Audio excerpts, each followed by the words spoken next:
Niger, 29 soldats tués lors d'une attaque terroriste. 29 soldats de l'armée régulière du Niger ont trouvé la mort lors d'une attaque par un groupe armé dans l'ouest du pays. C'est l'attaque la plus meurtrière depuis l'arrivée au pouvoir des militaires à Niamey, le 26 juillet dernier.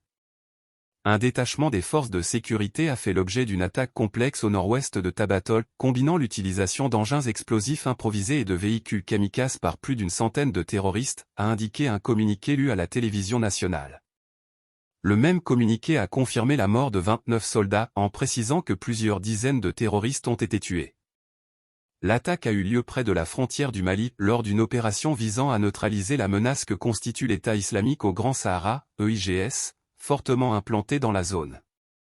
Des communications des terroristes, contraints au repli, ont été interceptées et ont permis d'établir que ces criminels avaient bénéficié d'une expertise extérieure, dénonce le communiqué de mardi, sans plus de précision. Rappelons que la zone dite des trois frontières entre le Niger, le Burkina Faso et le Mali est un repère pour les bandes armées et autres djihadistes sahéliens affiliés à Al-Qaïda. Les Américains refusent de nouvelles aides à l'Ukraine. Moscou a assuré lundi que la lassitude du soutien à l'Ukraine allait grandir. Chez les Occidentaux, au lendemain d'un accord budgétaire provisoire au Congrès américain qui refuse d'apporter de nouvelles aides à l'Ukraine dans son conflit avec la Russie.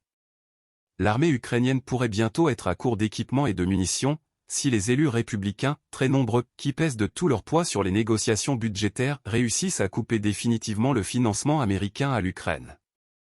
L'aide de 24 milliards de dollars promise à Kiev par le président Biden pour soutenir l'effort de guerre est purement et simplement annulée, ce week-end, par le Congrès américain.